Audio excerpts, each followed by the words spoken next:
welcome everybody to another edition of Hot Program. I am your host with the most, all the way from the East Coast, and as always, good people, I am in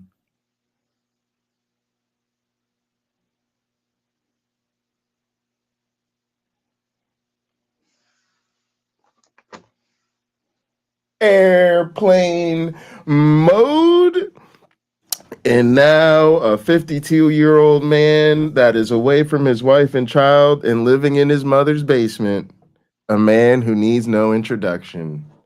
You know, look, mama's basement is a underrated dwelling throughout human history.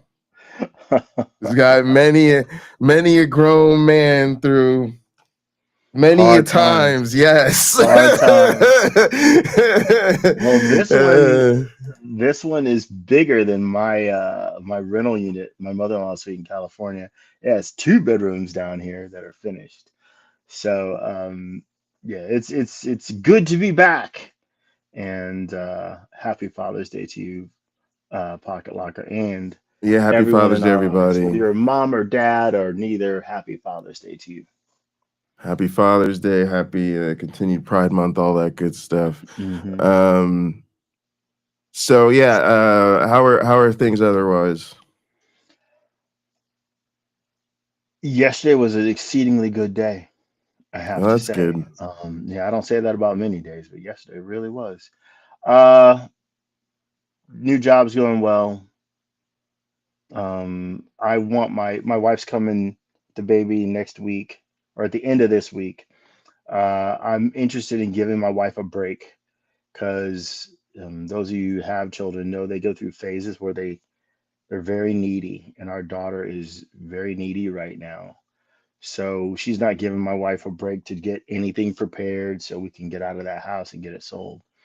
So my hope is she can relax while she's here and I can take on more responsibility with the baby and like, okay, let me take her here and there and all that stuff. So my wife can have a rest and get to know some people around here and maybe have a couple of days where she doesn't do anything, doesn't cook, doesn't have to clean anything, can just relax. Yeah, that'd be great. hmm All right, well, let's jump into it. So today we're covering a video that's asking the question: are we being dominated by modern stupidity? Um, I Yes, think. thanks for watching, cue everyone. Yes. Oh my gosh. cue the Credits. outs. Cue the outs. All right. Well, no, but the thing that gets me in all of it is having to watch it. I think the question really is, you know, what do you do? And this can sound a bit paternalistic, but I think it's what do you do when you know better, or at least think you do, or at least you at least pretty Least, confident you yeah. do. Now the problem is that that happens on both sides of things. We'll probably get into that, but yeah, I guess I'm trying to emphasize the domination part because it really is about sort of a power dynamic that gets established, and I do think that that's what I think that's what we're working to dismantle, but it's very hard, and I think part of it is that arrogance on both sides. The people who are really don't know what they're doing, and they don't know what's going on. They are very confident that they do, and often think that they kind of know better than everybody, including the experts and stuff like that. But I think there's another arrogance on the other side, and in particular, I think I say our side, so I think people who think like me, people who are right, you know what I mean? People who, like me, naturally happen to be correct. but but no, there's this sort of arrogance on that side too, that it's about having the right opinions, and that and sometimes not realizing like we're not we're not captains of our own destiny. We're not really steering the ship. And sometimes we rationalize ways to be that way. So I don't know. Some of this was triggered. I was watching Michael Beverly did a stream yesterday with a bunch of rappers. Rappers, It yeah. just sounds funny to say Michael Beverly did a stream with a bunch of rappers. But yeah, Michael Beverly did a stream with a bunch of rappers. And one of them was talking about how he has no interest in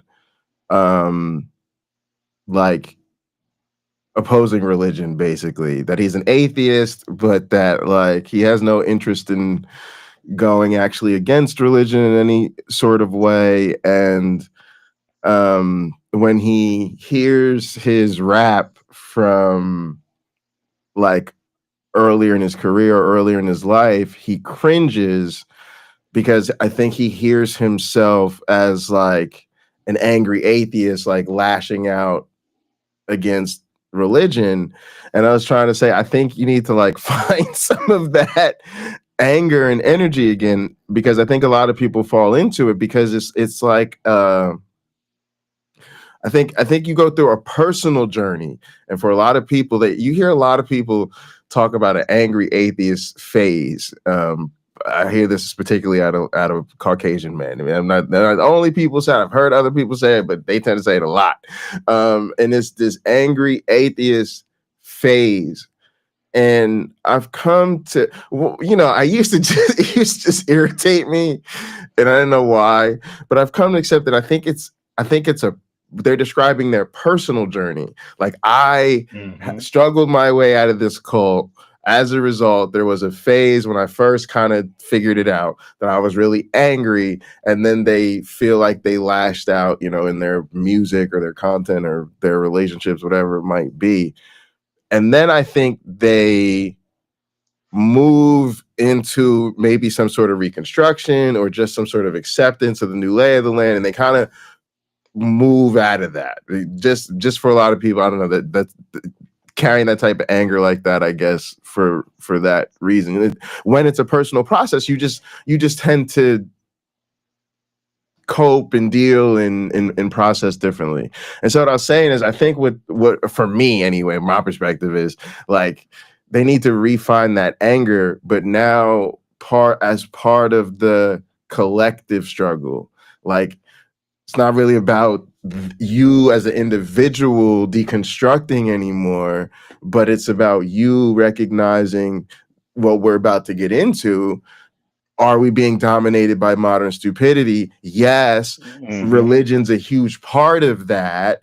And then that is harming a lot of people, right? And so it kind of, I get annoyed by it because it comes off selfish. It comes off as a person really, to me, like making it all about their personal journey. Also, because it happens to intersect with privilege and also being accepted, right? Like you're more accepted because, again, a lot of people in our lives remain religious.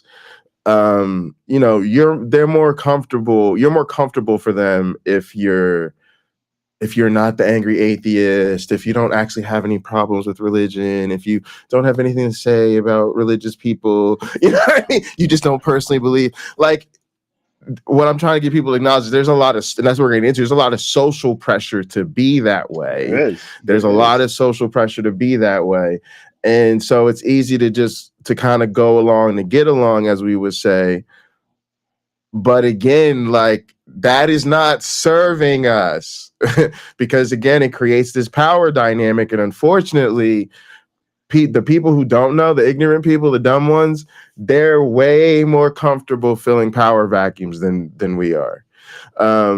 So that's kind of what I want to get into, because again, I'm always trying to figure out how to articulate things on the channel. And I do think that it's good to have a space like this, because I'm not as abrasive and with people I deal with in person and things like that all the time either, because of social pressures and things being different. But we have a space like this where we can really speak our minds and get a little work in. But yeah, that's kind of the setup. I'm gonna let you take it over before we jump into the clip. some of this is difficult from the standpoint of the powerlessness that people can feel.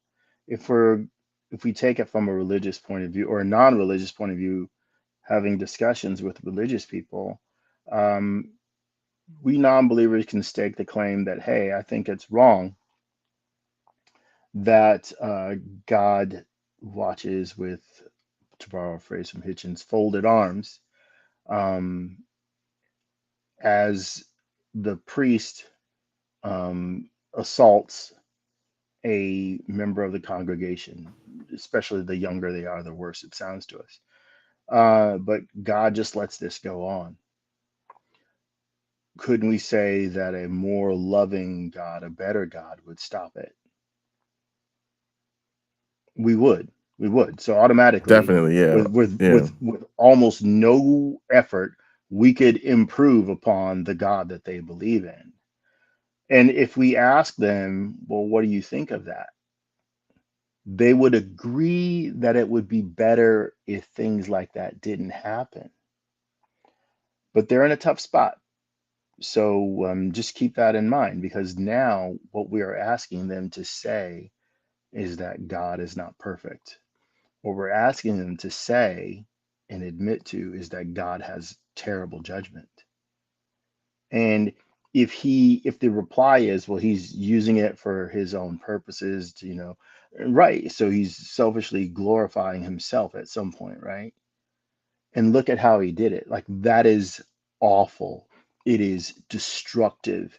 It is, I almost don't have the words right now to describe how horrible an individual would have to be to make other people suffer so he could have a good reputation, a better reputation, or being perceived as someone who came along and saved the day. That's awful. Now imagine you're depending on your eternal salvation for that individual. They have to be happy with you. Otherwise, you're going to be made to suffer. Whether you believe in annihilation, that's probably going to hurt on the way out, or a hell where you're there for essentially the rest of eternity, burning.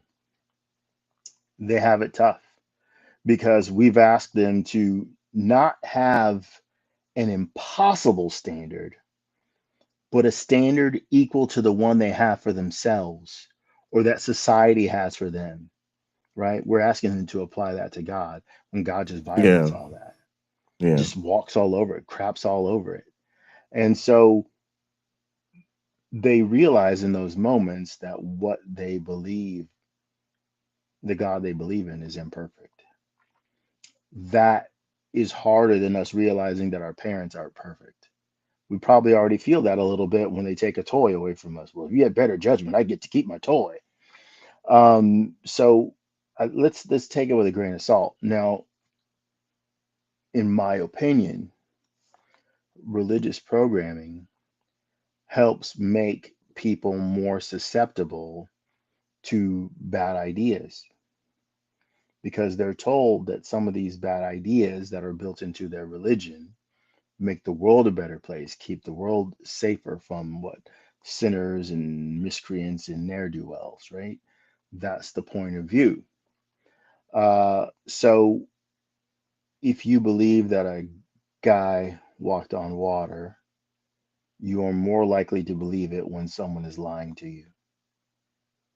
You're just more likely to believe it. You've already accepted. If you believe that a 500 plus year old man built a boat the size of a high school football stadium and loaded essentially more than one zoo's worth of animals on it and their food, and they lived on the water for over 100 days, um, while the rest of the world, everybody else in the world, just died off, you're more susceptible to believing falsehoods than someone who doesn't buy that at all. If you believe that you will have magical healing powers once you get the Holy Spirit, you're more susceptible to believing people who lie to you. And Mm, given current events, with the attacks that Israel is perpetrating on um, its neighbors, if you will, Um, I'm kind of having a tough time with it from the standpoint that I was talking with my best friend's mom about this. I think that this is fantastic. Not the war part, not the pain, not the suffering, but the timing. Right now, we're about to see if this Armageddon thing could really happen. And it won't. Jesus is not coming back on a white horse to beat up on we poor atheists and other people who didn't believe in the way that he wanted them to. It's not going to happen. And I hope that right now we can put a pin in history saying, okay, during 2025, that's when Israel was surrounded by its enemies. And there was no great army that marched across the Euphrates when it dried up to try to attack them. Jesus didn't come back. A bunch of angels didn't come from heaven. Some planes did, some missiles did, some bombs did, but Jesus didn't come back and defend Israel and stop everybody from kicking their butt. That is not what happened. It's not going to happen. And I sincerely hope people can open up their Bible and go, well, they got this wrong. Literally, in our lifetimes, this was done. And yet, it doesn't finish the way the Bible says it does. But there'll be a certain segment of the population who says, well, it's just not that time. There'll be a double fulfillment. Well, Yeah, there, which for me is going to be every religious person that you know. I I'm not confident. Again, they're just yeah. I mean that would to me that would maybe be the case if we were dealing with something rational, you know. But I think for so many people, they're just way past that. All right, let's jump into this video well, because it'll give us plenty to talk okay. about. I'm just saying But they go ahead, get go it ahead. right. They get it right in so many other places in their lives. They can be excellent leaders, wonderful people that we love and respect and admire and look up to, but there are decisions and beliefs that sort of make us wince. Like, but you've done this so well here. Can't you just apply that thought process, which you've done so beautifully here to this? And it's really like, no, no, You're those giving you're beliefs, giving me you're giving me that a lot to think about. You're those giving me so beliefs, much to think that about. that process doesn't apply to this All right, because this is this gonna is sound really miracles, it's wonder. Go ahead. this is gonna sound really messed up. The following opinions are mine and mine alone. I don't think a lot of them can.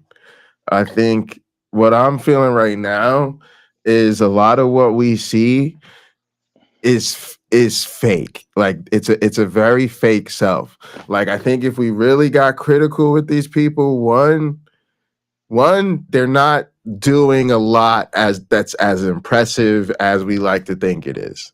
They are, but they move in a certain way. They move in a certain way that allows them to continue to function and benefit from things. And then also they do these things that are like they're kind of fundamental. They're like basics. Like you got to get up in the morning and have a job and maybe a career and pay the bills and da da da da. Because here's where what happens is this stuff that's in their identity. The way a lot of this stuff is to me, it's like the expression how you love is who you are. At the end of the day, a lot of the real big stuff in life, the big stuff in adulting and contributing productively to the world, right? It requires to me a certain degree of like self-awareness and reflection and like critical thinking. And if you really can't do that, then it's almost like, yeah, you are like, you know, you give us the appearance of a decent human being, but when it really matters, you're actually not a good person. Because what I'm saying about what I'm noticing with a lot of people is hard, and it's not. I'm not trying to brush entire populations with. I'm just saying like a lot of people are fooling us. I think because I think a lot of people are fake. right? And that's what I'm learning, right? That's what I've had. There's a lot of people are fake, and what I'm saying is, if that fake self is too deep, then when you really need a fully functioning human to come out of that, it might not always be there. Go ahead. Well, I raised my hand, not to say I'm fake, but to say that I think what is fake is what they're defending, right? If it happened at breakfast today, I called out someone for like, hey, I can't really defend the Christian God. Like, there's no way that character's awful. I can already suggest improvements upon the world that make it a better place than how he set things in motion.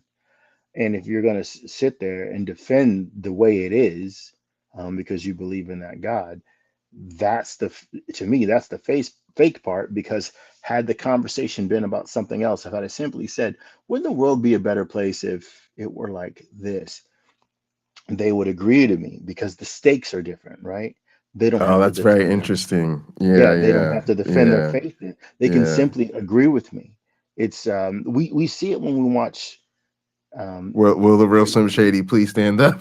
please stand up when we see Christians on YouTube get challenged, like, is slavery immoral, is immoral, and then they'll say Mm, immoral, then the atheist starts reciting Bible verses that promote it, and well, now they're having a hard time because the faith, in my opinion, it's the faith part that they have to defend, the God that they have to defend.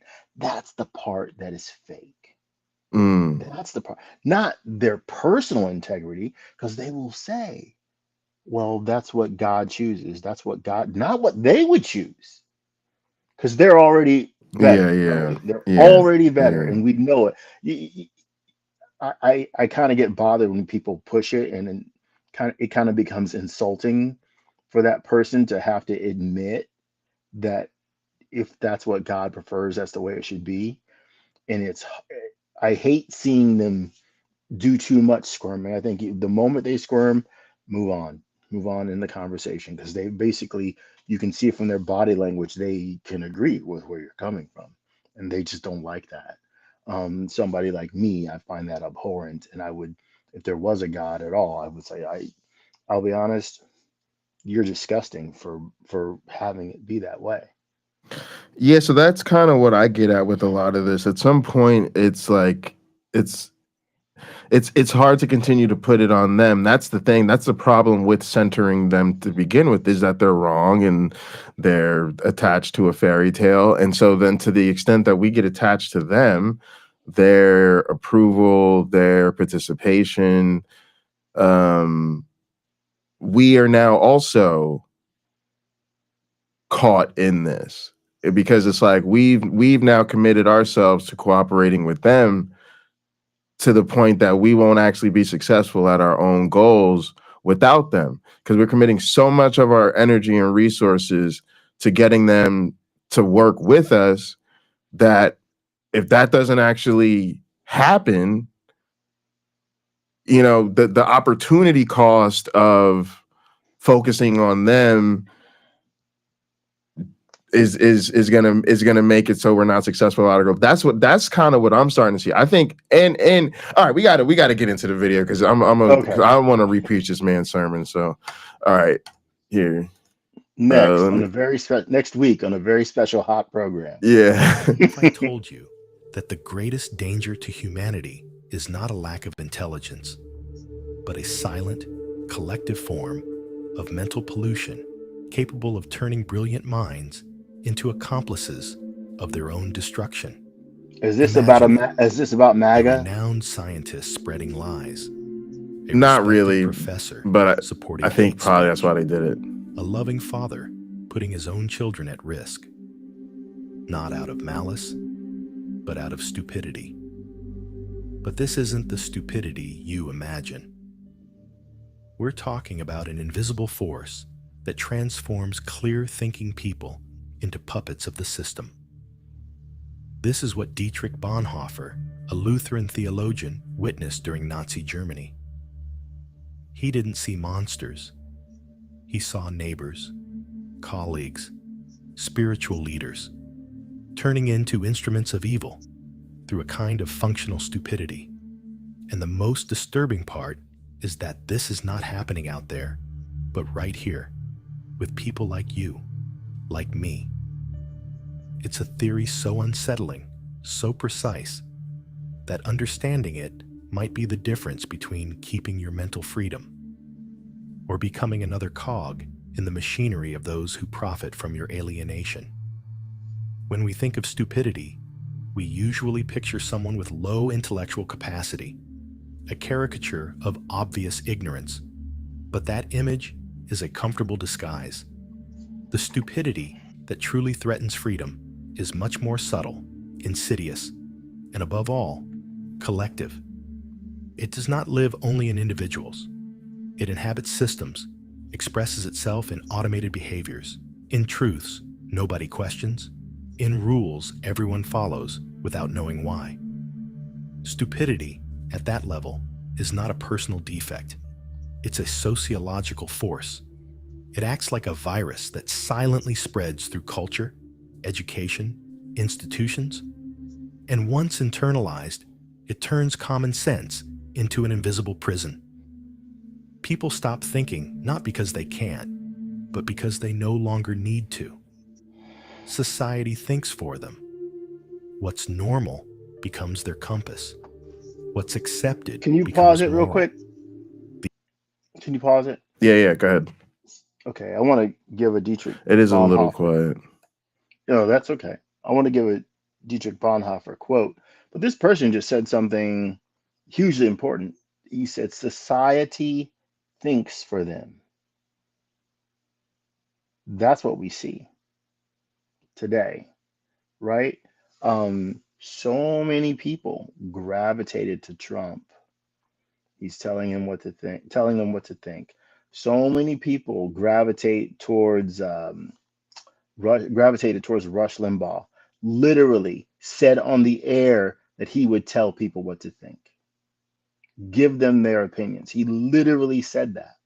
Yeah. So I think it's something, sadly, that people are unaware of. I used to watch Midas Touch, not so much anymore. It's very rarely anymore, because it seemed to me that their minds were already made up about like anything they're reporting on, and I didn't like that. I don't mind hearing both sides, even when one side is spewing nonsense. At least I know where they stand when I listen to the nonsense, and I can make a judgment, after I hear the other side, not before. But so many people don't have that working in their minds. Don't I need more information? Shouldn't I understand this? Hey, what's the name of that school where they put out the litter boxes for the students to that want to be like furries and come into school? What's the name of that school? Nobody has a name. Or they can cite a single example with a trans person in a restroom issue. They don't have two examples, they have one. And one example doesn't mean that there's a mass problem spreading the country, bringing it to ruin. One example doesn't do that. But I think that's And part of our the problem, minds, is that people continue to give people I think that's part of the programming. Part of the programming is that you have to listen to both sides, and you shouldn't really live in an echo chamber, but and people that. want the echo chamber. Yeah, but that's what I'm saying. It's like, to me it's nuanced, because, so first of all of this is like a problem, and it's trippy because I think this video is like done by AI pretty much. I So think so. yeah, so that whole thing's weird too. But to some extent, right? Like, I think that is part of a sort of unhealthy part of the program of what needs to happen socially that doesn't serve us, especially when it prevents us from excluding nefarious parties from the sphere of social influence.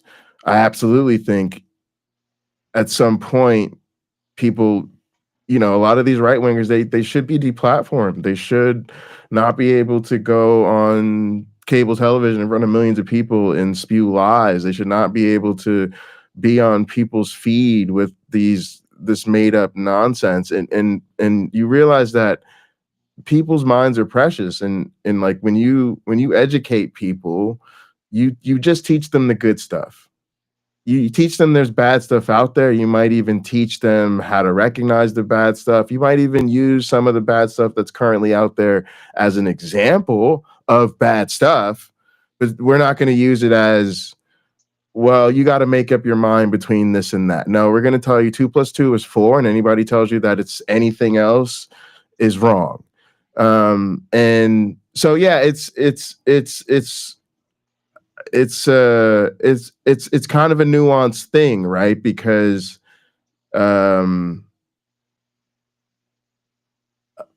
obviously we're critiquing people who sort of have that groupthink hive mindset and can't think for themselves. At the same time, I don't necessarily think that, you know, treating all ideas on equal footing is a good way to go about it either. Especially because I think a lot of people, I hate to say it, a lot of people, myself included, you have a certain degree of privilege to where a lot of these things, they are entertainment. They are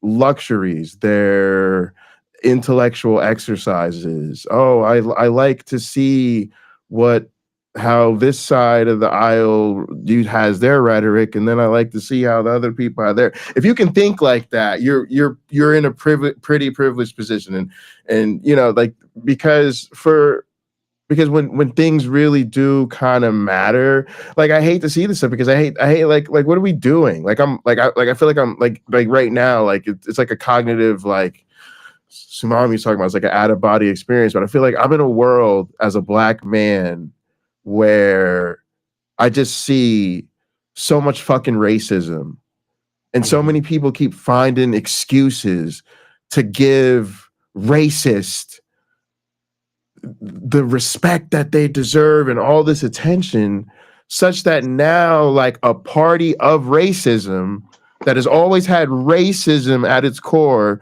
and racism as its modus operandi is literally hosting fucking military parades for their God King's birthday while we do mass deportations, and they, like, you know, have like shut it, like, you can't even, like, the NIH has to, like, literally had to close all of its DEI programs because of the right, and so it's just like, it's traumatizing.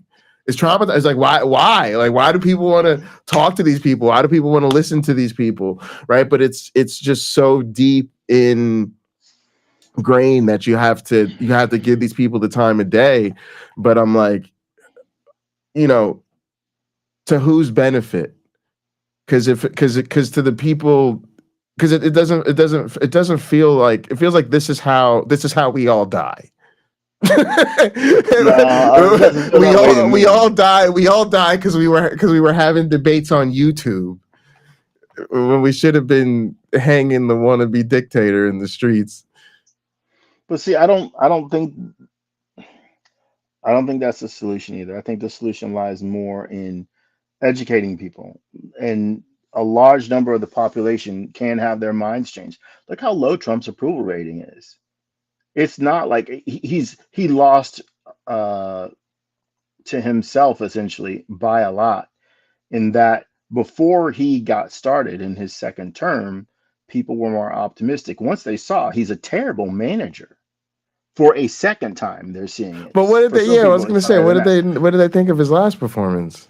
Well, again, a lot of people who support Trump hate the status quo. They were in the midst of a good economy with Biden. It was strong. Really great job numbers, like legitimately great job numbers. There's all these statistics that lined up. And so when Harris came along, she just had crappy marketing, and there was some shenanigans going on to influence how the turnout could be for voting. People disenfranchised. So Trump wins and then gets into office and immediately realizes he doesn't know what the hell he's doing. There, people could have Googled how tariffs work, but not enough of them did. They just trusted him.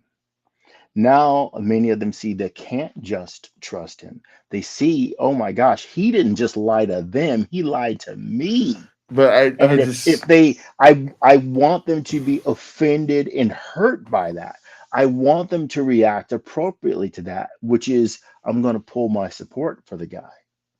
Sure, he's elected president. I can respect that, but I can't just believe what he's going to tell and me. I'm just saying I've pulled my support of them, and because I just no, these people, this is what they wanted, this is what they voted for, this is what they had, Not all of them. this is the hate they had in their hearts coming back to bite them in the butt because they dismissed everybody else's humanity. They had to in order That's an important point. in order to support this guy. Now that it isn't working out for them, now all of a sudden they're mad about it. Now, what that means for me is, first off, they have to accept, and this is what a lot of us don't want to accept. They were too far gone. They were too far gone. They were too far gone. What am I saying, y'all? I'm not saying, look, and let me just hang this asterisk.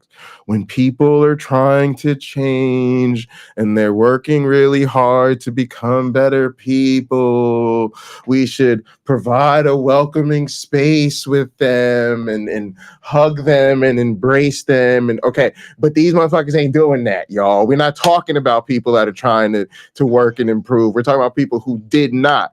And so when that's the case, you have to move in spite of those people. Like, we can't keep holding up the show hoping they'll become better human beings one day. We got to realize, yeah, they don't have our best interest in mind. Let's keep it pushing. And I think that's hard for a lot of people to hear because we used to think like these other people. And so, like, first off, we're dissociating from the fact that we're not like those people. We changed, we went down a different path that's indicative of a huge difference in our character and personality. But beyond that, it's like, one, you just can't keep holding, like, yes, people have the right, and I think they should disregard you if you appear to be unreachable. It's not up to the rest of us to spend years trying to figure out what type of jujitsu it takes to get you to think like a functional human being. If we hit you with the basics and that doesn't motivate you, we're like, all right, cool, we got to go. And then the other thing is, I still don't trust you. Why? Because you've seen all of this. You've seen the Trump term. You see how he handled the pandemic. You've seen millions of people die. You've seen him get impeached twice. You know he's a convicted felon. You've seen the insurrection in January 6th. You saw all of that. You still went with him anyway, just to thumb it in our faces. And now that it's hurting you, now you want to build coalition. Yeah, okay, fine. I'm glad you've seen the light of day on Trump, and we now are on the same page about him, but I still don't trust you because I have watched you dismiss everyone else's humanity until it affected you. So you have a lot of work to do to convince me that this is actually a fundamental character change, rather than just your continued selfishness, which has finally made you realize, Trump is not the person you should have placed your faith in. So that's what's hard for me about dealing with those people. I'm with you in terms of, it seems like some of the scales are finally pulling away from their eyes. Like, like Trump's parade wasn't very popular, and it is indicative of his historically low approval rating. But I don't know if I'm ready to hold hands with all of them people. Yeah. I'm waiting for the comment from him. Why don't people like the army? The Army had a wonderful parade, a great parade, the best parade ever. Why don't people like the Army? People do like the Army.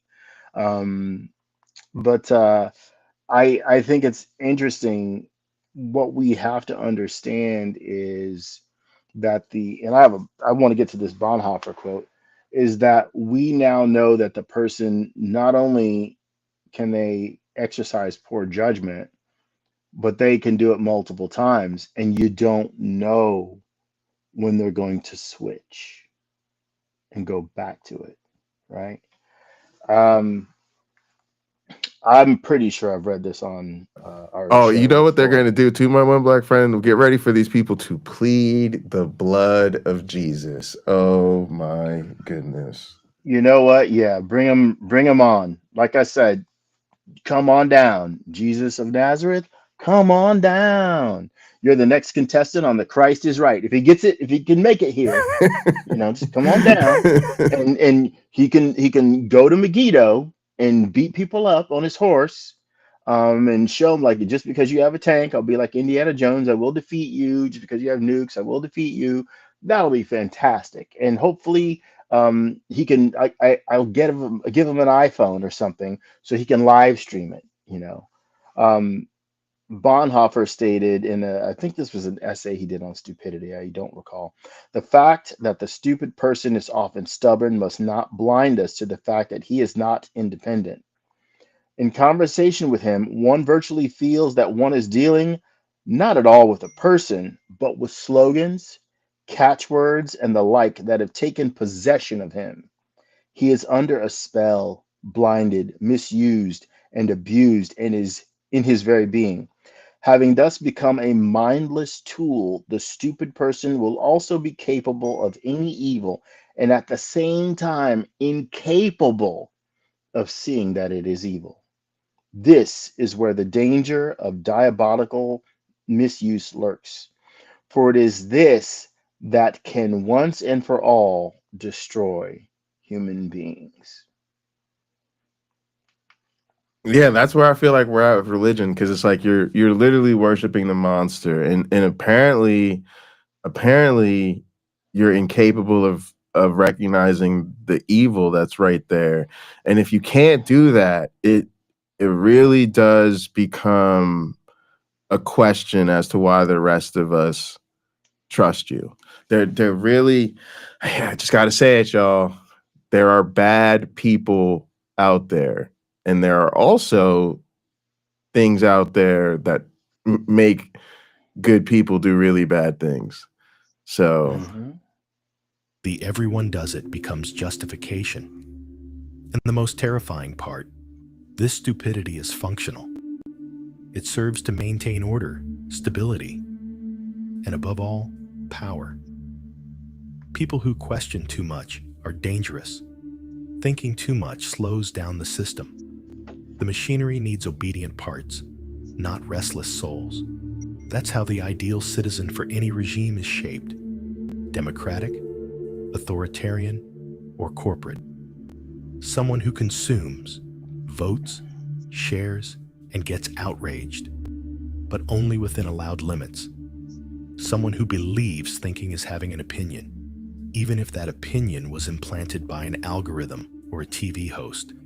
The result?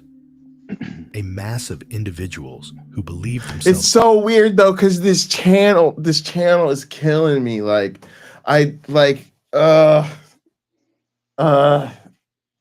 it's just the whole problem right now of of I don't know. I hate the aesthetic. I hate the music. I hate the editing. I hate the AI-ness of it all. I hate the fact that AI is making all of the content, or the fact that the people are making their content look like AI. Like, Well, here's a question I have. When are these AI bots going to talk to each other and ask the question, where what are they having you do? What that's did you leading. learn? Because if AI is allowed to run things, it's going to realize human beings are fairly irrational, which makes them what? Dangerous. And it's not going to say, well, I've identified the most irrational ones, what's it going to do about them? What's it going to do? It's like, you can't make your own decisions anymore. We have decided for you.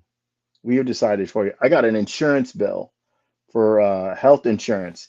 It's, what is it, like? It's like $1,000 for 1 month. And I was like, that's not what I selected. That's not the plan I picked, but it picked a plan for me. I'm like, no, don't pick a plan for me. I told you what I wanted. So now I got to call them and say, your system didn't do what I said. I put in my parameters and it spat out a number that's different from the number I got when I signed up. So now I got to fix that, or their AI engine is broken because it's trying to, it's reading some numbers. Like, no, I think you need to pay more for whatever reason. But I don't. Just give me what I asked for. There's nothing wrong with what I asked for. If I made something incomplete or filled something out wrong, then okay, maybe we should look into that a little better. But I didn't lie. I told her what I wanted. So, so go ahead. I don't have a problem with AI. I use it all the time, use it every day, like AI. I don't like, what I'm critiquing is the like, it's like the aesthetic. Like, first off, I don't mind, like, content creator uses AI to help them write their stuff, don't care. Person uses AI to read their script or their whatever because they don't like their voice, they don't like the way they look, like, fine, whatever. It's none of the individual uses of AI. It's just when it all comes together, or if it's all AI, it's just, I don't know, just something about it. But all right, so to me, let's just get back to the topic is this. Like, we live in a society with a lot of stupidity around us, and I think the problem is we can recognize the stupidity, but the one thing that the video talked about that I saw when I was previewing it that was good was that there have been experiments where basically people pick something that is obviously a wrong answer when they see a lot of other people pick the wrong answer, Right. because they want to be accepted. They don't want to stand out in the group. And you know, I've talked about this before, like why it was why you don't say anything when you're at a social event and you know the old ladies want to pray or whatever like this. But go ahead. But my point is that at some point we're prioritizing comfort over safety. We're prioritizing social acceptance, especially by ignorant people. So you have educated people who are almost by definition going to be rare, but know what's up. And because of the social pressure, you can't actually effectively use your intelligence. Your intelligence doesn't matter, because if you come into a room as the one person who knows the truth, but 3 or 4 people aren't going to speak up or say anything, and everybody else is going to confidently and boldly go in the wrong direction, and then just for the sake of social cohesion, you decide to stick with the group, right? The group just made the wrong choice. Y'all, you know what? You were seeing some signs that could have took y'all to safety. Instead, y'all just walked into the lion's den, right? Like a horror movie. Yeah, but I see that, and I think that, to be honest, I think that in this atheist space, the secular content creation space, and even the sort of political space that's like left leaning, this is what I see happening. I really just see a bunch of, you know, ostensibly intelligent, well-meaning, decent people totally allowing hyper ignorant and malicious motherfuckers, quite frankly, really dominate the space, really suck up all the energy, all the aura, all the content, all the advertising, all the attention. And there's then literally almost nothing left for actually like coalition building or finding our way. Like we're not building the world we want to live in. We're bemoaning the fact that the people who will swear to our faces that they are committed to not being humanist, that they think this world is not one worth trying to improve, that they literally think all of the things that we commiserate over, the things that cause us suffering, things that we know to be harmful and oppression, they will tell us that that's all part of their God's divine plan. And then we will sit there and try to figure out with all our best brain power and collective effort how we get to convince them that, you know, maybe our queer friends are just fine, and maybe trans people in sports isn't a real problem, but racism actually is. Like, instead of like just being like, screw them, and let's just do what we got to do. So that's just where I'm at. It just sucks. Well, I think the fact that people go along with things isn't necessarily a bad idea from the standpoint of evolution. It allows for cooperation, but it also allows for, more importantly, I'd say, collaboration, where it's not just I'm doing what I'm told because I want to belong to the group. It's, hey, my input is sought after in this group, and I can comment or not comment. We had some stuff at work we were going over that was pretty important stuff, pretty high level stuff. I'm new there. I still say I've been there a couple months. I'm fairly new there, but my ideas are coming from a completely different industry where we did things in a different way. A lot of lessons come with me. And I often will say to my boss, who's the president of the company, when nobody else is around, like, right, that big meeting's over, and then I have an idea, a suggestion, whatever, I run it by him. Well, it turns out a lot of times, almost every time, something I bring up has already come up before, and he's letting me know how it was dealt with. I bet you he wouldn't trade that for my silence, right? If I just never brought anything up, because I've brought up things in meetings that nobody had brought up before, and they look at each other like, that is a seriously important point, which, again, I've been there a couple months, becomes policy now, right? Let's do it that way for sure. Let's do it that way. So good ideas can come from anyone, just like bad ideas can come from anyone. There's an educational process involved that allows for someone like me to say, okay, you've told me why my idea wouldn't work here. And now as I go forward, I'm going to look and see, are there other areas where similar ideas just won't work either? Or what if we made several changes? Could this possibly benefit us? Part of my job description is to find new pathways, basically.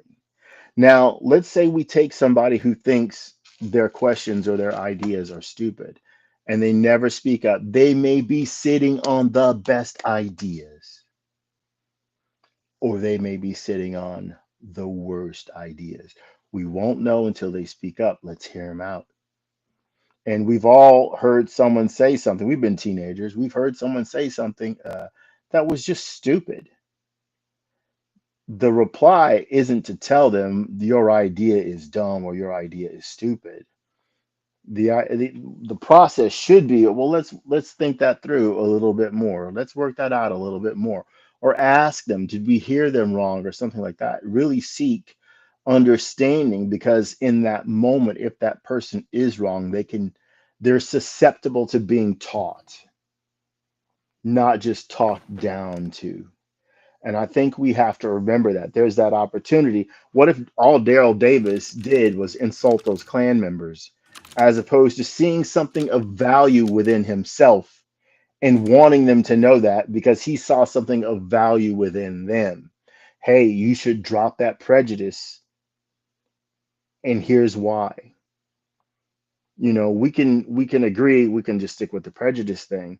If the reaction after the slaves in the United States were freed, after the Civil War, or before the Civil War, if the reaction had been, well, if one of them gets something going on, like a new company or something like that, let's not ruin it for them.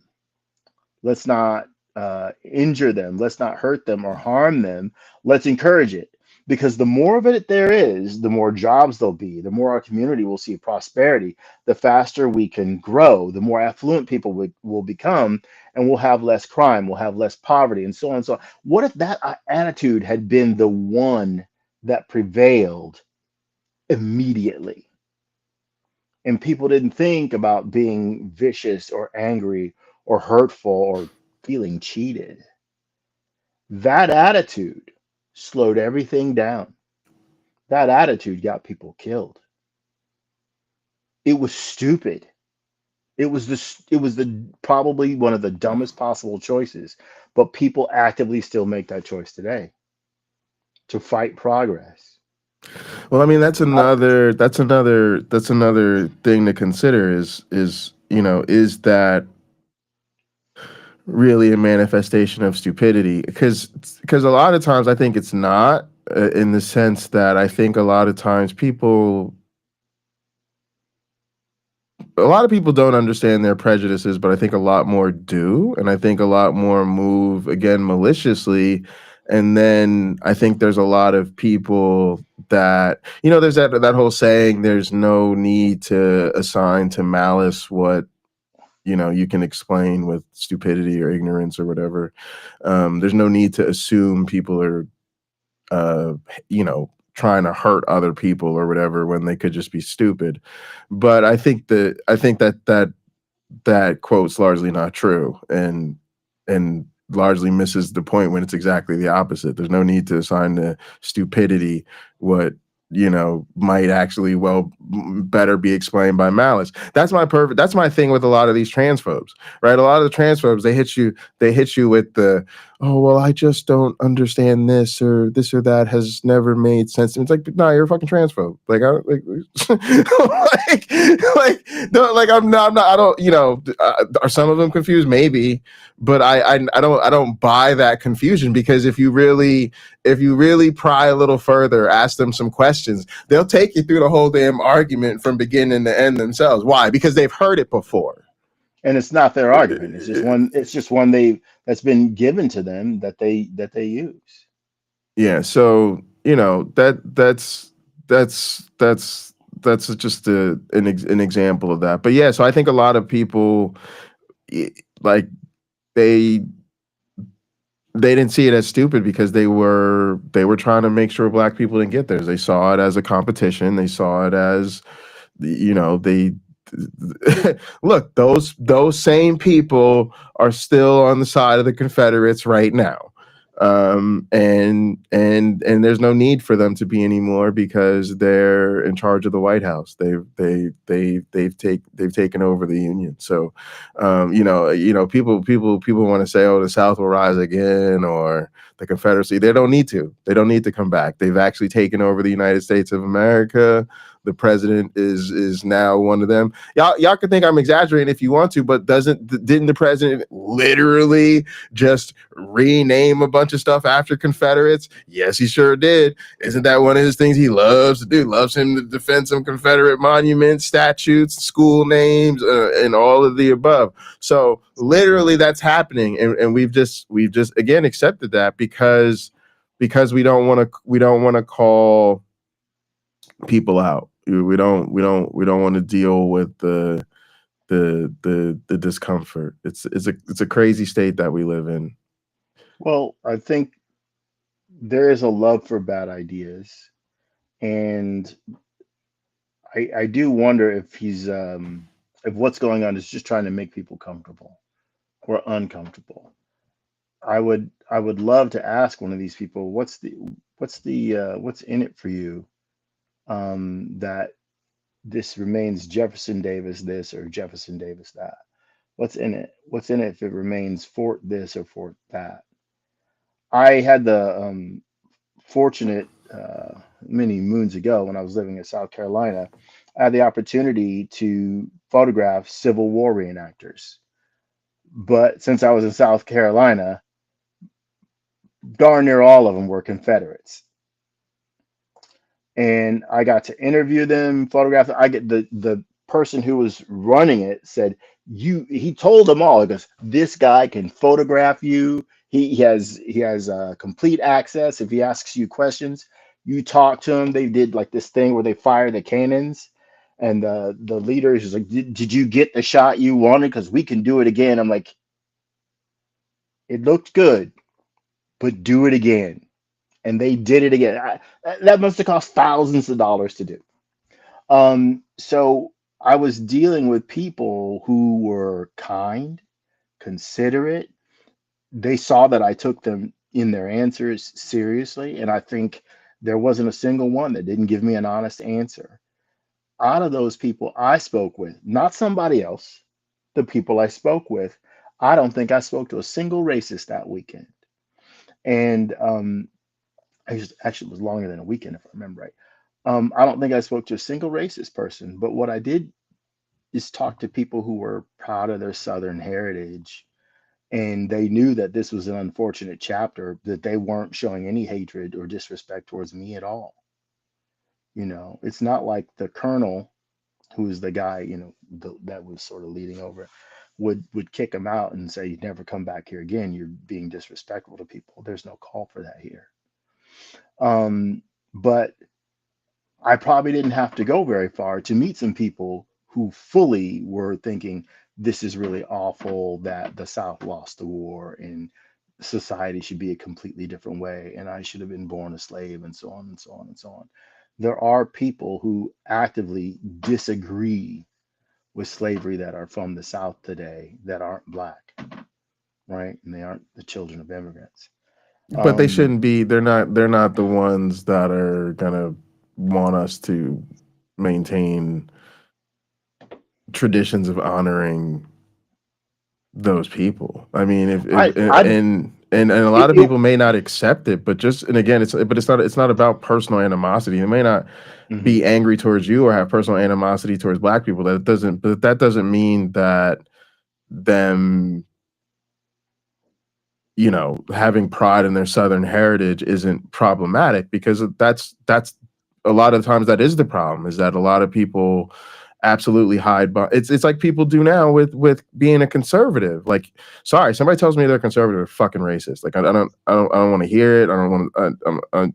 And you could put a gun to my head and force me to say something different, but you're not going to change how I think. You're not going to change what I believe. You tell me you're a conservative, you are a fucking bigot. And but what it is in society, you can say conservative, and then all of a sudden people will start making excuses for you. All of a sudden it's, oh, well, they just got political ideas you may not agree with, and and it's the same. And honestly, it's the same thing with religion. Like, if you're a religious person, there is something fundamentally wrong with you. You are a broken human being. Like, sorry, that's kind of just the reality of the situation. You're lacking major shit in terms of what it takes to be a functional adult, but we can't say that. We can't say that. I know. Did. I'm just saying. Let me rephrase. Other people are not very comfortable saying that. I can say that I am not comfortable saying that at all. I don't agree. Will you finish what you have to say, and then I'll give my reply. Sorry to interrupt you. So it's all right. That's where I'm at, because here's the thing. Like, I know good hearts, well intentioned, went to school, whatever. At some point, we're just making excuses for them. The truth is, you are emotionally dependent on a fairy tale that at face value, if you read the book for what it says, like it's some evil, sick, twisted stuff that you would not believe, and that person probably would not believe themselves. Okay, if it wasn't for the fact that they were indoctrinated as a child, right? If Or it had a it different wasn't, label. or if it wasn't for the fact that, you know, they were an addict and in the AA program really pushed them in a spiritual direction, right? So now they think, you know, Jesus is the reason there, which doesn't make sense. That's actually not, that doesn't hold up. That's not actually, doesn't actually work that way. Right. So for some and or whatever it is, that's how their mother raised them, their culture, like whatever the excuse is, it's not going to be something rational. So if the rest of us were really not sane washing it, we tell ourselves the truth, which is we haven't discovered a rational reason to be a believer yet. That's kind of why this channel exists. It's kind of the, we've been begging them, right? That's what these think about Matt Dillahunty's career. It's 20 years begging religious people to give them one rational reason for their belief, and they can't do it. So yeah, like I'm sorry, y'all, if that's a problem. Or what do we go to? Well, they're not educated. Yeah, they're lacking something. They're lacking a sufficient education to be able to evaluate the claims of the cult that they're in. Like, y'all, this is what it looks like when you're not, if you're gonna not give into that social pressure. You're gonna say how you really feel. Your co-hosts are gonna be squirming and uncomfortable, and but yeah, like I don't know. To me, that's just what it is. It sucks, but I don't know how else to see it. Friends of the Hot Program audience, please understand that when Pocket Locker says believer, it's hard believer, where it's not like a casual interest in the faith. It's the serious people who give up stuff and want to tell everybody else, get in line, you have to believe this. I guess my point of view is a bit different. I'm a real live and let live kind of guy. And I will rarely say to someone's face, you know what? Isn't that nonsense? Isn't it? Like when you really think about it, that doesn't make sense. Um, because I love people. And that person who I may or may not know has value to me. Their ability to function and love others may be tied to their faith. I generally will have a respect for that, especially if the person is behaving in a respectful manner. If that person becomes disrespectful, I don't pay so much attention to how I say things, right? The sugarcoating goes away, the flowery language goes away. If they're coming at me and they're going to have both barrels blazing, I may as well do the same because they have told me that's their language and that's how they think they can reach me. I would much prefer a calmer tone and a clever turn of phrase here and there, but certainly somebody who respects my ability to reason. And Pocket Locker, I think it seems to me that you think those folks can't reason, which is why they hold the belief that they do. At least in that realm, right? They can't reason or they refuse to reason. Yeah, and at some point, okay, so here's what I think, and I think everybody has to do this, but I got to say it so people understand. One, you just deal with people in different spheres differently. You're actually very, I wouldn't say very direct. You're not confrontational, but you let people know what time it is. Like you point a lot of stuff out. You just do it on social media, right? You might be a little bit like on Facebook, you'll just go into it with somebody, right? But it's Yes, I don't different mind at with, all. so a lot of people, so and the video got into that. I just can't get through the video. But the video did talk about how like it's a social pressure, and it's like painful. So I think people just need to give themselves permission to treat family and friends a little bit differently if that's how you're wired. Like, just because people get real defensive about how they treat their friends and family, and it's like, I'm not really coming after how you treat your friends and family. I don't really care. But I do think that, back to your point about being unwilling or incapable of reasoning at that level, yes, and also they've taken us out the game at that point. And what I mean by that is, we really do need to oppose religion. Religion needs to stop. There's a point, this is what I was talking about earlier, where it's like there's a point where it has to become less about our personal journey. I get the personal journey part. The personal journey part is like, it's really difficult to be an atheist. It's really sad. It's really lonely. You get really angry. That anger gives you an inability to sort of just blend in the society that is hyper dominated by religion. And so eventually that subsides.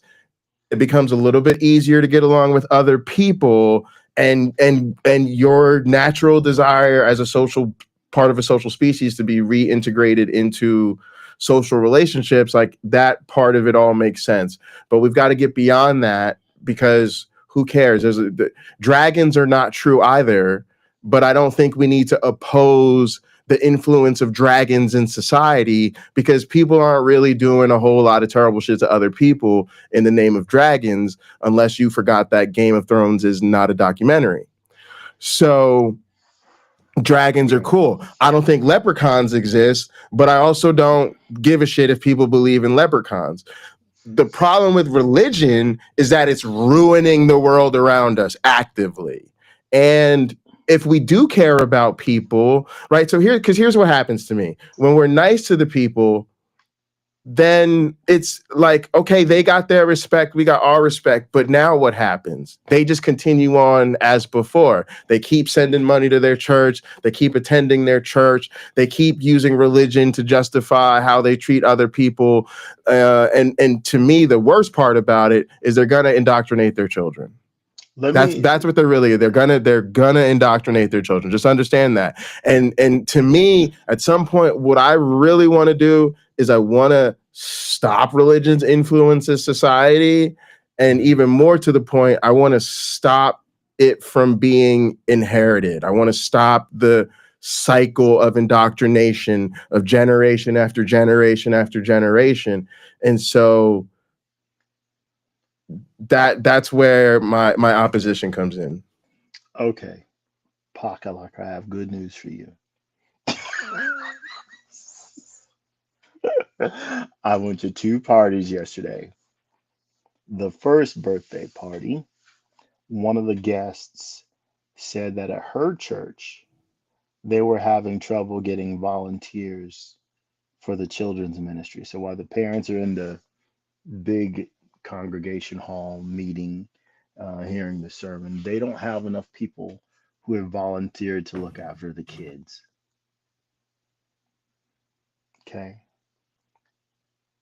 At the second party I went to, got into a discussion with a couple there.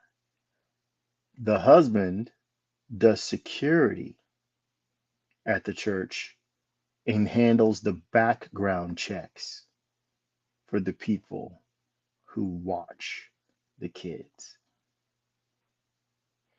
So there's already a problem that there are people who are churchgoers who need background checks because they're dangerous. Some people are dangerous. Not most, not all, a few. They're dangerous and they don't want to let those people be around those kids. We can agree that's a bad idea. But that is a segment that is drawn to that church. The woman from the first party, people at her own church will not invest the time to look after those kids. They won't do it. And there's one reason that people don't invest their time in something. They don't think it's worth it. There are maybe multiple reasons, but that's a chief reason they don't. They don't think it's worth it. I would be willing to bet you that around this nation, that problem of not being able to staff the children's ministry is rampant in a religion that teaches you to be out of yourself and give beyond what you've been asked to do. They can't staff. So that means there's less time for indoctrination because all the kids get is Noah's Ark and the story of Joseph and Jesus walking on water. That's it. There's no depth there. That's all they have. And thanks to Non-Stamp Collector, there are some excellent cartoons that show why the Noah's Ark story is a ridiculous idea. It's Yeah, but something. those kids, it happened. I see it happen in my family. Well, People, let me just God, let me God, just yeah. let me just say this, because I ran into, and I don't remember the guy's name. I hope that he writes to me on YouTube and I see a message from him. But as I listened to him talk about his beliefs and how they were superior in his mind to atheism, I kind of said, you know what? He's saying things that an intelligent person shouldn't believe about his own faith as he defends it, right? I can think of the numerous examples from his own faith. My goodness, an intelligent person shouldn't believe that a donkey spoke. They shouldn't believe that a bush spoke, right? They just shouldn't believe that a guy walked on water. They shouldn't believe, like in Mark chapter 16 to 19, that they will get magical healing powers if they follow Jesus. Well, let's be clear. Intelligent people They just don't believe shouldn't those believe that. things. Well, but again, they shouldn't. They shouldn't. But there are some that embrace it. They say, when I'm asking them, is everything I read in the Bible true? Yes, everything we read in the Bible is true. So Jesus was born in 2 different years, and the answer to that I get is, what are you talking about? They don't know. The Noah's Ark story is based on older stories from other cultures. What are you talking about? They don't know that. Some of you standing here will not taste death until you see the Son of Man coming on the clouds with his angels. That should have happened thousands of years ago if it was going to. Then to me, what are you talking about? What is that? Where is that? That's in the Bible. Where? And then you point it out to him. You have free will. No, I don't. And I can point out scriptures in the Bible that say I don't. I can point out ones that say I do as well. Well, if it's saying everything, then what is it really trying to say? Because it shouldn't be trying to say everything if it wants to be clear. Sherwin Wine, who is a rabbi, he said to his congregation, well, it was a colloquium, but he said, we know the Bible isn't for children. I'm paraphrasing. We know the Bible isn't for children because then it would have to be clear.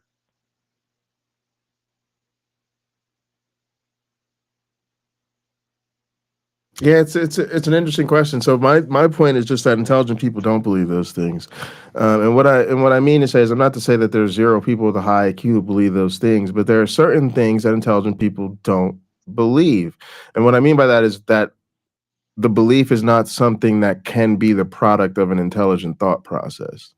You can show me somebody with a high IQ who says the Earth is flat, right? But what you're showing me is and where they're not intelligent, right? Right, like them believing that isn't evidence of their intelligence. And I think part of the issue is y'all got to understand humans are a relatively intelligent species. So even the dumbest of people can do things that, you know, are ostensibly very intelligent behaviors. But the question is relative intelligence. And I'd also even then say intelligence relative to what? And that's a question anybody has to ask of themselves. Like, to be honest, I don't think I'm like the best example. I have not maximized my own personal intelligence, and I don't behave in a way that for somebody with my intellectual capacity you would say is like really like using their intelligence like even in their own best interest, right? So that's a problem. But I point that out to say that matters, right? Because there's a difference between somebody who, let's just say, intellectually struggles with the basics but manages through great effort in commitment to apply themselves and become an expert or crazy at like something most people could never achieve. And we'd be like, wow, because we recognize in a sense that not that they're overachieving, but that, you know, it really took a lot. And then there's people who were like really bright and, you know, they could speed read and memorize the dictionary or whatever, but, you know, they can't, you know, take care They can't tie their shoes. They can't tie their shoes or do something real basic. And we're like, what's themselves. going on? Yeah. And so that's where I get at when I'm saying that these things are not intelligent. It's like, I'm not trying to insult people. I'm just trying to say, like, no, if you're a really capable person, a really smart person, it's gonna take a lot to convince you that a donkey talked. And we've kind of played this game out a lot over time, and it turns out no one's produced sufficient evidence for anyone to believe that that's true. That's the other thing that I think is I call it the great asymmetry. It's why people move from atheism to religion with good reason, but they never move in the opposite direction with good reason. It's because there isn't good reason to motivate you in the opposite direction. It's like when people don't accept evolution. It's you know, it can be down to not understanding something, or it can be down to an unwillingness to accept it, but it never comes down to the evidence isn't sufficient. It's a very reliable test. We can reliably put the evidence in front of people, and if they understand the evidence and don't have some psychological proclivity, which yes is mostly usually tied to religious belief, they will in fact accept evolution. It's just they will. Like, that's how it became the foundation of modern biology. I can say the same thing about faith.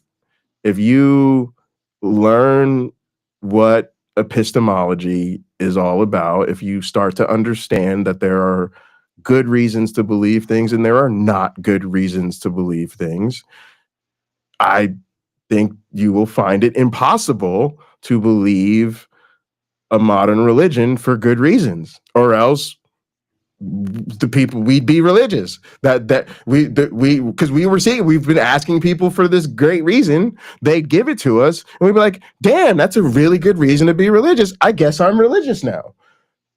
But that never happens, not once.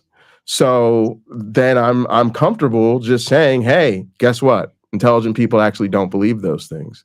Now, so then we got to ask ourselves, why do these people who seem intelligent otherwise believe these things? And it's an interesting question, but I actually think that it's the wrong question. The real question is, how do we stop people who believe these things from making the rest of our lives worse? And how do we stop them from spreading these dangerous and untrue beliefs? Go ahead.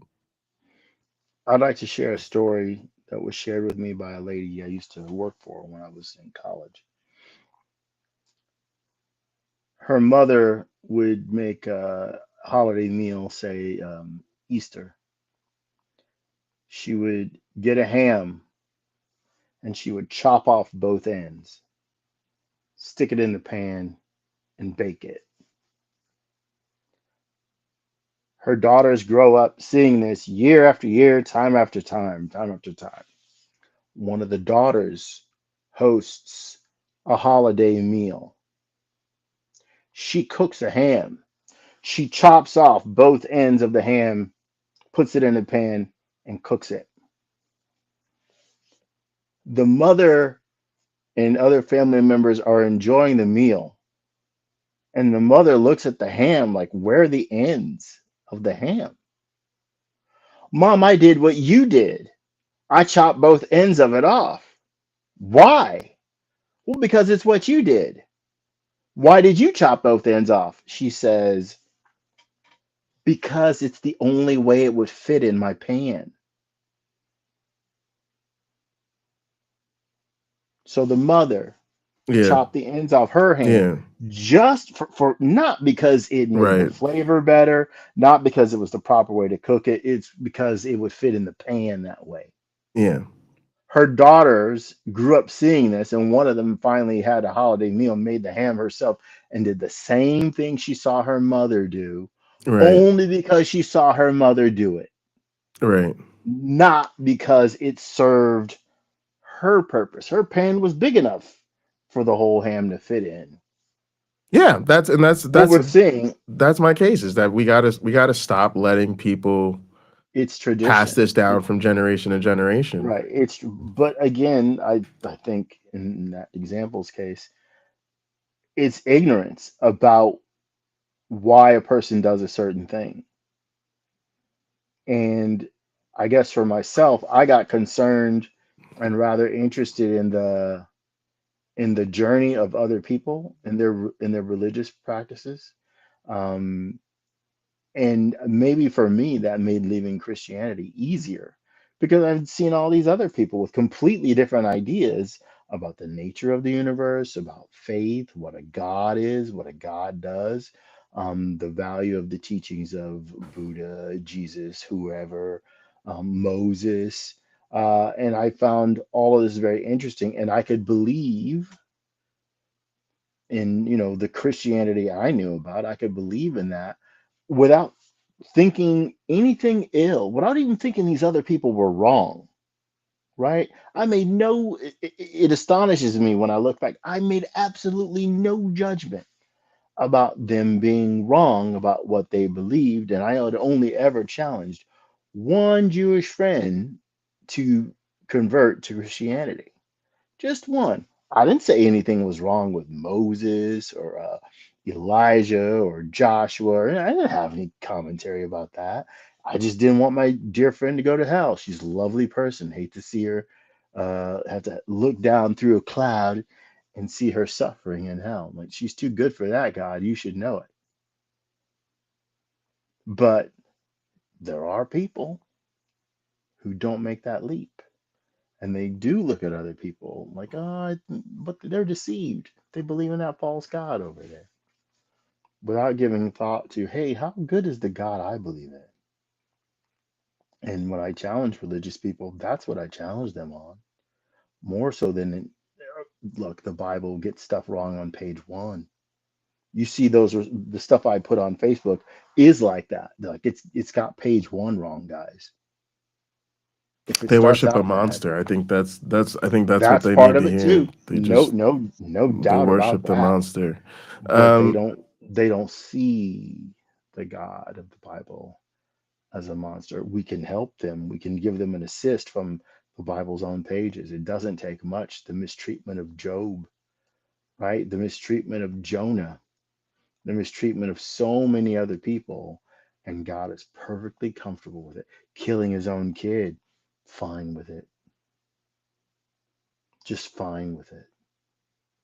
all right, so I want to acknowledge Ember's comment here, which was it's oh my goodness, I gotta pull up the chat. It's actually like hard to read with the way it's set up back here. All right, understanding why it could be helpful to fixing it though. Okay, so,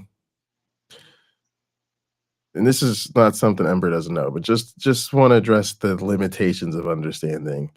Number one, there's always what I call the endless September. There's always people who are new to the dance, new to the party, and don't understand things. It's called the endless September. It's like every year there are freshmen who it's their first time at college.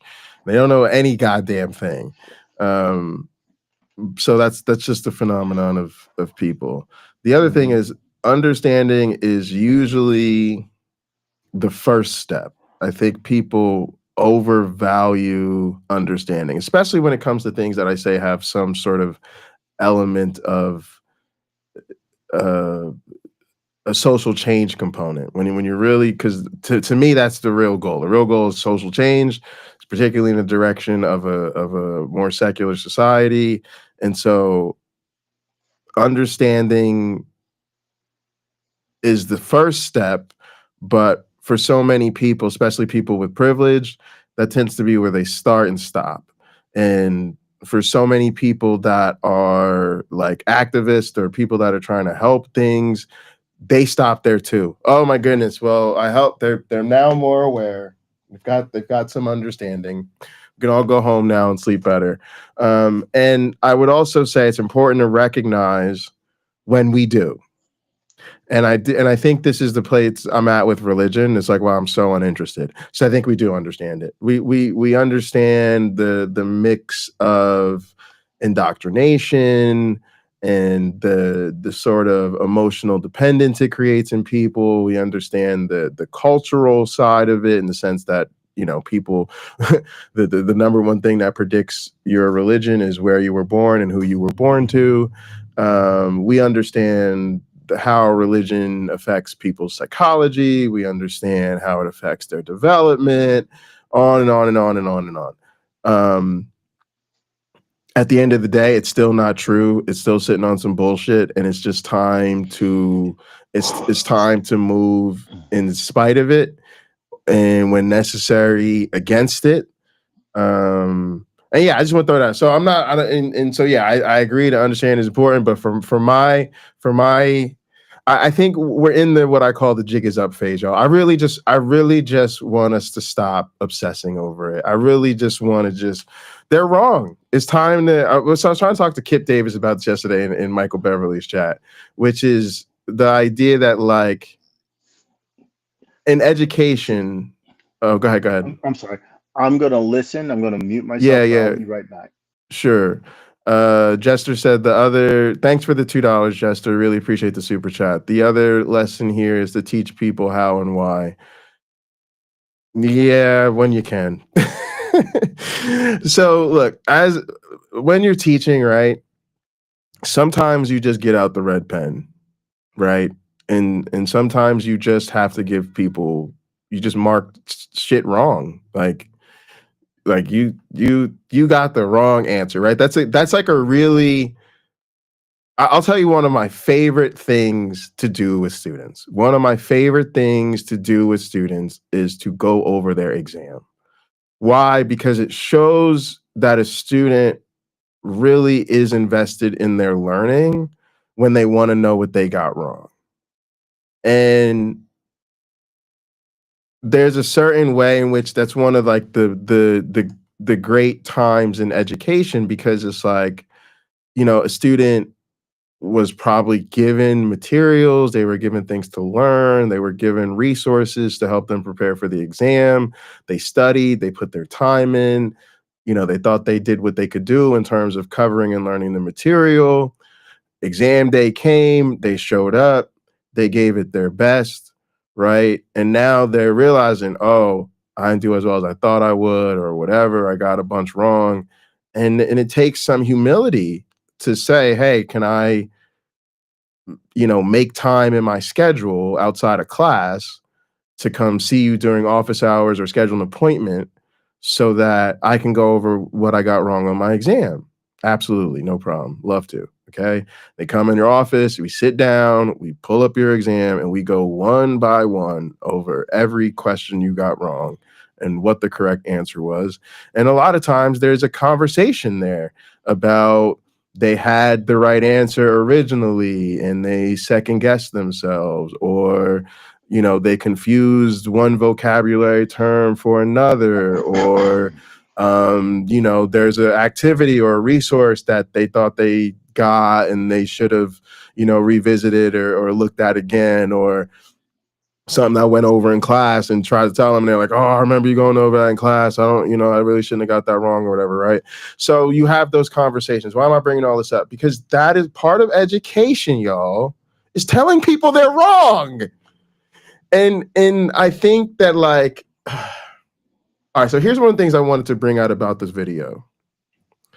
the video talked about how, and I think all this makes a lot of sense. Like the fact that like when you are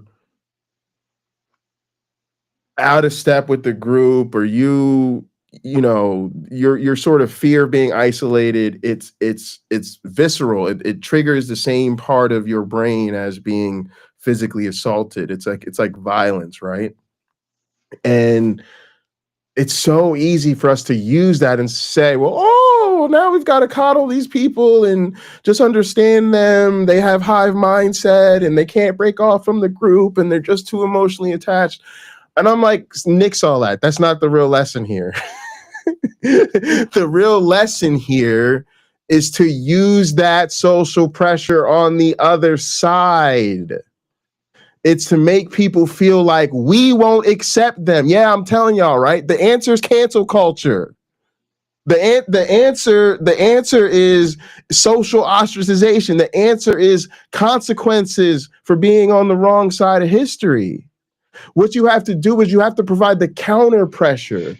It's like you see people like, yeah, they are giving into a certain pressure, for instance, to have their conservative beliefs respected or to maintain the upholding image of their Christian identity and da-da-da-da-da. They do, I get it. Yes, there's social pressure to do all that. It hurts their brains and they can't help themselves. What you should then not do is when they come over here, give them the same feedback. What you got to do is break that feedback loop and make a person realize, oh crap, I can get acceptance over here, but if I get acceptance over here for these ideas and this stuff, I'm not going to be accepted over here. Now you've put a person in a situation where they have some real conflict in their mind. And yes, they really are feeling an emotional weight. And because they're realizing I can't play both sides of the fence. I'm gonna have to pick a side, and then I'm gonna have to live with the consequences of that choice. And what I see on our side, and I know that this sounds mean, y'all, but I'm actually trying to be gentle. What do I mean by that? Let's think about the law. What we want is harm reduction, right? What we want, we recognize that there are consequences for breaking the law, but we don't really want there to be a punishment that doesn't fit the crime. Right? Ideally, there's an equitable structure there, and even more ideally, there's a corrective opportunity there. And if we could just focus on the corrective opportunity, and we don't even have to punish people, that would be wonderfully fucking fantastic. And that's actually what I'm trying to establish. I know it sounds like I'm trying to be mean to people. I'm trying to do exactly the opposite, y'all. I'm trying to say, let's start with basic feedback. Let's start with basic social reinforcement. We don't have to outlaw the practice of religion. We don't have to tell these people they can't be in public life. We don't have to throw rocks at them. We don't even have to really protest them. Well, protesting helps. That gets to that point too. But really what I'm saying is use that fear of being rejected to create essentially a positive reinforcement. And we do this a lot of times. Like this is what a lot of that Derek and Neil and Dr. Price drama is about. This community, that's a perfect example. This community now they could say that they got canceled by the woke mob and we have a cult mentality. Let them talk, y'all. The reality is we drew a line in the sand and said we don't tolerate bigotry. And then we said, okay, cool. If you want to platform a bigot, that's fine. You could go ahead and do that, but we're going to unsubscribe and then we're going to talk about you and then we're going to move on with our lives and do what we got to do. That's all I'm saying, y'all. We need to do the same thing that we do when people who we think are on our side step out of line. That's exactly how we need to treat the other side. And believe it or not, I think it will be way more effective. You just have to, but it has to get to that negative feed. In other words, you have to be able to get out your red pen and say, sorry, you were wrong. And yes, y'all, sometimes it does get to the protest level or the canceling level or the disengaging or the no contact with somebody. Just like I was saying to Kip, sometimes we have to fail students and we know failing that student means they won't be able to continue in their program. it's tough, but we do that, right, before we tell them that giving us all the wrong answers is acceptable, or violating the integrity of the academic process, right? In other words, they have to meet a certain standard, and if you don't meet that standard, you have to suffer the consequences of it. And I don't think we do that with religious people.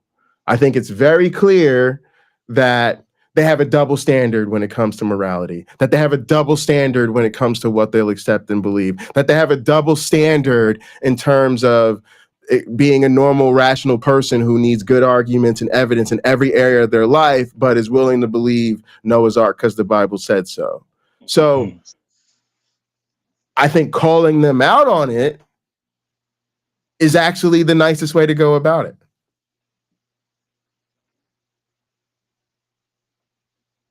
Well, I think obviously accountability is a huge issue in our society. It's something we try to instill in children from a very small age. And we want people, and I think I learned this about myself today, is something that really matters to me is integrity, having good integrity, being surrounded by people who have good integrity, so to speak. Then I know what I have, and the same for other people. Then they know what they have, and they can see how reliable that is. If I can't do it, will I apologize? If I can't do it, do I give advance notice? I know, like, if I'm coming, if I know I'm going to work late, I say something. Hey, I'm going to have to probably work till 9 or 10. Please don't wait up for me. Don't make anything for me for dinner or whatever. I'll figure it out over here. Those sorts of things. And then when it comes down to the belief, uh, who's going to take up the slack since God isn't doing a job, right? If I see somebody starving, am I going to feed them? My ex sister-in-law was at one of the parties I went to last night, and I hadn't talked to her in 29 years. And last night I learned during that 29-year period, she kept taking in foster children. She had a child of her own, but she kept taking in foster children again and again and again and again and again. And she's quite organized about it. And so the foster program wanted to look at how she was tracking the doctor appointments and the health care for all those kids that she looked after while they were in her care. Ultimately, she adopted her brother and sister out of the foster program. She's had them since they were like 1 and 2 or 2 and 3 years old. So if if I don't know for her, if God is not looking out for those kids, she was, right? For me, from my perspective, God wasn't looking out for them, but someone stepped up and did it. Millions of people like her step up and they do it. Um, it would be a better world if we could acknowledge or prove definitively that there's no God watching out for us, or what type of God was, that he just doesn't give a rip about whether people are happy or not. The books might say he does. That's not the world we see. So it's up to us to figure out how to take care of us down here. I have to figure out what's best for me, my family, my community, my state, my nation, the planet that I live on. I don't know if any influence I have at all is going to affect the solar system in any perceivable way, let alone the universe. But people down here on Earth, I can have an impact. So it should be a good one, in my opinion. It should move us forward, not hinder us, not move us backward. I can't be someone who's having stupid ideas. My ideas need to be good, and I need to support good ideas when I see them. If only getting out of the way, if that's the best I can do, then I should get out of the way.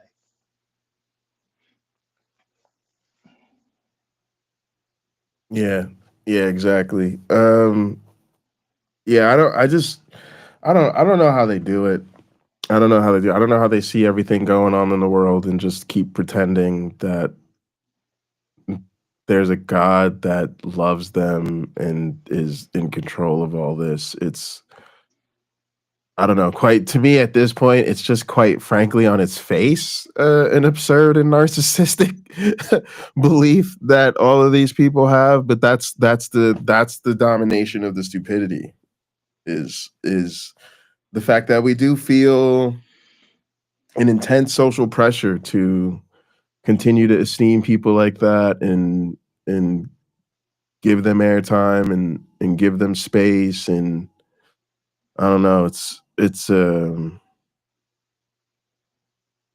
pretty monstrous. And I think I do think eventually, and again, I'm not suggesting that they shouldn't have the legal right to practice whatever they want to believe or practice in their homes, but it's I don't know. It kind of gives me a sick feeling in my stomach when I see people doing religious stuff. It just gives it does it every time. It never fails. It completely changes how I see the person. And it just takes them to like, okay, like they're just not they're not here. They're not here. They don't live in this reality on this timeline with the rest of us. They're somewhere else. They're somewhere else. This is all since they got some other juju going on. Well, they think they do. Yeah, yeah. It brings them comfort, and I think maybe that's something we can acknowledge. We're all after that. Sure. But Yeah. they can say they've found it, right? Jesus is their help. He is their Lord and their what? Savior. Saved from what? I don't know that they get into that much. Like it's the hell that he created. Okay, why would anyone create a hell? What kind of option is that to check when you're ordering up a universe? Let's see here. I'll have the hell. Put that in there. You know, like why would you do something like that? Make something like that? He So, said Los Angeles God is not mocked. Yeah, rebuke and prove is a troll. Is a troll. oh, Yeah, it's a troll. Los Angeles God is not mocked. Yeah, you know, it's like What do they mean? one of the good just Oh, they're just speaking out to Los Angeles, like saying, "Haha, Los Angeles, God is not mocked." yeah, No, yeah, no, no, no, no. yeah. Let's be honest. The Bible mocks God through and through. Through and through. Your own book. Your own book. So whoever that person is, I encourage you to read it cover to cover. Um, doesn't have a lot of laughs. I'll be honest. You're not going to get a lot of humor out of the Bible, but if you look at the big concepts that the earth is created with this but you know what sky though? dome, But it that says is the truth. it says there's so much to this though that first off. It's interesting to ask the question of do we even belong in each other's spaces? There's so many people who, you know me, for most part I just ignore the trolls. I don't really, I honestly I just don't care. But I do observe their behavior in a lot of different channels and stuff, and it's kind of like, why are y'all here? Like it's very weird the way they just go out of their way to like be in our spaces like that.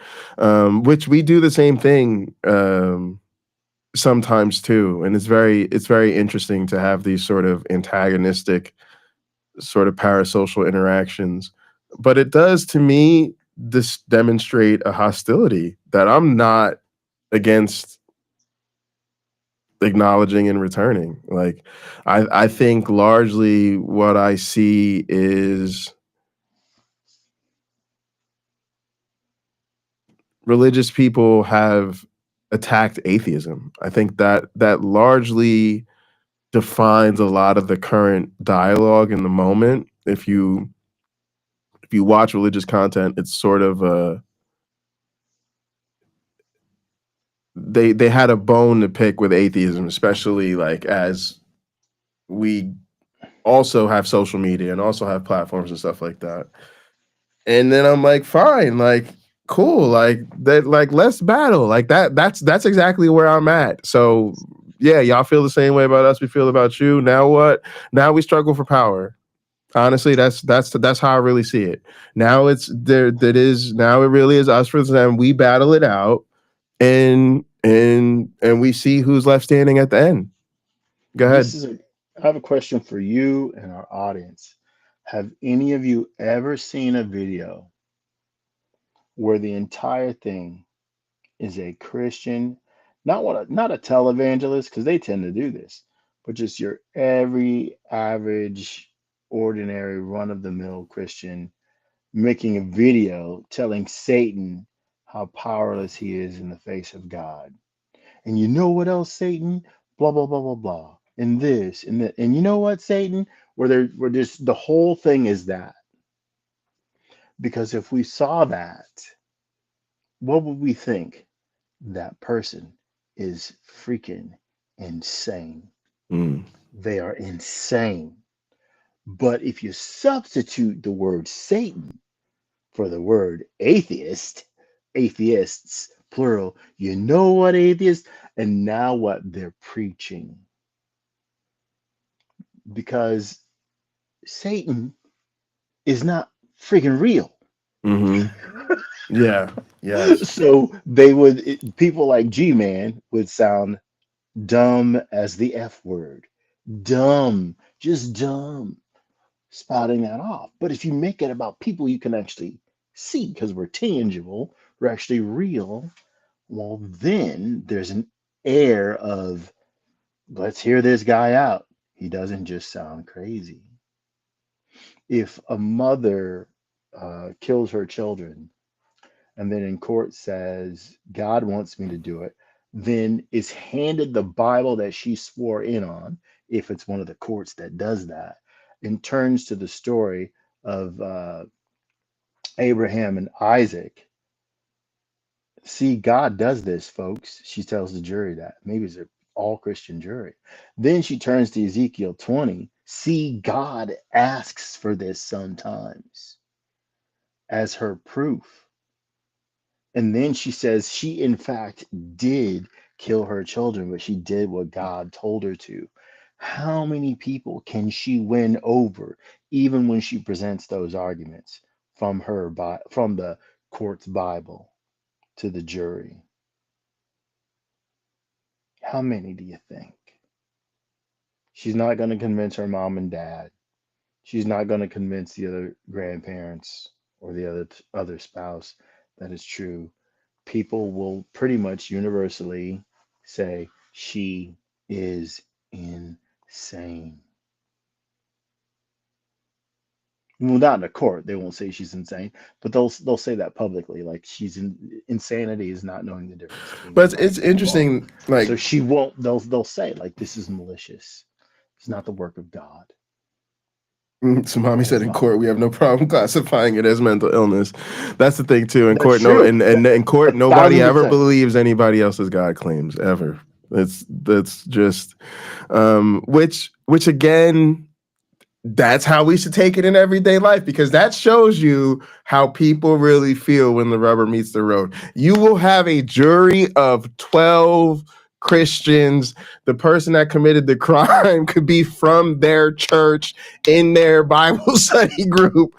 They'll be like, yeah, convict them. Yeah, no, God did not tell them to drown their baby in a bathtub. God would never do that. God would never do that. And yet there's examples where God did exactly that. He even That's the did funny it to his part own too. kid. Yeah. He did it to his own kid. Yeah. And he did it. Yeah, exactly. So And it's amazing. And I'll be honest, if I'm on the jury, along with those 11 other Christians, I would have to say, folks, when we're deliberating, she's not lying that it's in the Bible. I can show it to you. I just don't believe she's telling the truth that God said it to her. But the 3 times it happens in the Bible, guess who's commanding it? God. And then you got a hard time convincing me she didn't really think that God told her to do it, because y'all keep saying it's God's word. So I don't know. God's word. When you tell her when we say thou shalt not steal, and you say it comes with the 10 commandments, you're gonna tell me God told you not to steal. But then when she says, yeah, I don't know, God told Abraham take the baby up there and get ready to slice him in half and see what happens. And you know, there are versions of that story where only Abraham doesn't come down the mountain with Isaac. Yeah, Isaac doesn't return. yeah, So of yeah, course there are people obviously cleaning up the Bible, right? Taking yeah. what a previous generation had written and adapting it for their time to make a kinder, gentler Yahweh, when this is the very same God that slaughtered all but 8 people on the earth in one of the most cruel ways he could. They are drowning. Those people were conscious mostly as they died, if the story is true. Luckily, the story just isn't true. Luckily, the story just isn't true. All right, y'all. That's a good note to wrap it on for me. Do you have anything else Yeah. you want to share before going, Mama Black Friend? Was there a primitive version of AI that wrote the Bible? And did they take different AI programs to write the Bible, which is why they're contradictions, because it didn't come out of a single ancient AI program? What are your early thoughts on that question? No, definitely not. Okay. I'll I'm wait. just gonna say intelligence did not produce the Bible. Okay. I'm going to repeat what an ex-girlfriend of mine said. She misspoke and said Nobel Priest Prize instead of Nobel Peace Prize. Yeah, Some of those guys deserve a Nobel Priest Prize for biblical genius or religious genius for coming up with some of the concepts. But there are other the concepts that are just wrong. You know, they're just wrong-headed. The idea of functioning as a community and working together and helping other people, that's beautiful. And they didn't invent that. Other people had invented that when people were still living in well, yes, people still do live in huts and villages without a lot of modern conveniences. But you know, I think there are just things that are just wrong-headed in the Bible. but they're the I one. think They're the ones I hate the worst, y'all. Because I had said y'all see right through. Y'all see right through slavery apologetics and genocide. Not always, but you know, people usually see those things for what it is. They understand, hey, look at this where God commands a murderer to a rapist to a rape victim to marry their rapist or whatever. People see that. But then what bothers me is there's just enough of the love and the hope and the community and all that. And then that's really what to me holds us back. That's kind of why I'm an asshole about religion the way I am, because all that love and community and be a good neighbor, that's just like Uncle Bobby says, if a predator looked like a predator, they would never predate. That's the stuff that makes it look just humane enough that we can't get rid of it for thousands upon thousands upon thousands of years. Yo, I'm trying to kick religion out the door. So if they're gonna shout back, but we love our neighbor. You know, like that's what which I'm is in, your that's where I'm fellow, at. Like the translation of that really means your fellow Hebrews around you. right, which That didn't really even mean it didn't even doesn't mean mean everybody everybody. like that. Yeah. Facts. Like, oh my goodness, I think about that all the time. Now I'll be honest, I don't want that to be widespread news. I don't want Christians to know that. Yeah, love your neighbor. Love everybody who surrounds you. Be good to them. Treat them as you would yourself, if not better. If they ask you for $2, give them four. I keep writing my cousin saying to him, according to the Bible, you should give Aunt Lynn 2 dinners. She asked you to send her a dinner, you should send her two. And he just will refuse to do it. And his father, who's a minister, defends him not doing it. And I just want to say, y'all need to read this chapter, this verse, and get convicted. But it won't matter because right, why? Because the value of people thinking they're right about this or that, it won't matter what I say. Mm, yeah. And So when you get anyway, to that point, that's what that's when it doesn't matter what I say, then you don't have to wonder why we don't talk that much. Exactly. Yeah. The only way for me not to waste my breath, the only way for me to not waste my breath of talking to that person is CPR. If they don't need CPR, I'm out of here. Absolutely. I'm out of here. All right, everybody. That's my final thoughts. Yeah, thanks so much for tuning in, and thanks so much to the mods. Yes. If you want to stay in touch offline, we have a Discord, and our virtual headquarters is gathered. There are links in the descriptions. And as always, be good to yourselves And each other.